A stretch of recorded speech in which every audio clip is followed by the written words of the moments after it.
তো সকাল সকাল দেখো শাশুড়ি মা আমাকে কোথায় নিয়ে যাচ্ছে বলো তো, আমাকে কোথায় নিয়ে যাচ্ছে আমার শাশুড়ি মা?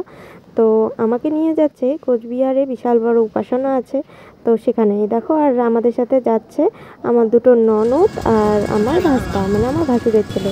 তো আমরা রওনা দিয়ে দিয়েছি। আর দেখো কোচবিহারে গিয়ে কিন্তু মাসি, মানে আমার মাসির শাশুড়িও উঠে পড়েছে আমাদের সাথে। তারপর দেখো আমরা পৌঁছে গেছি উপাসনার মাঠে। তো তারপর এখানে সবার হাতে ফুল বেলপাতা এসব নিয়ে ওখানে বসে ধ্যান করতে হয় আর কি, মন্ত্রপাঠ করতে হয়, যা যা আর কি রিচুয়ালস আছে সমস্ত কিছু করতে হয়। সেগুলো কিন্তু করে আমরা ওখানে প্রসাদ খাওয়া দাওয়া করে চলে এসেছিলাম বাড়িতে। তারপর বাড়িতে আসার পর কিন্তু সন্ধ্যেবেলা বসে পড়েছিলাম আমার একটা ননদ আর এক চায়ের সঙ্গে চানাচুরের পিকনিক করতে, চানাচুর দিয়ে পিকনিক করতে। তো দেখো সেটাই হচ্ছে, তোমাদের সঙ্গে একটু শেয়ার করে দিলাম। দেখতে থাকো।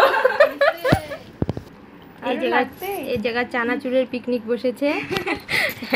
এই যে এদিকে হচ্ছে ননদিনী, এই যে এদিকে দিদি, আর এই যে এদিকে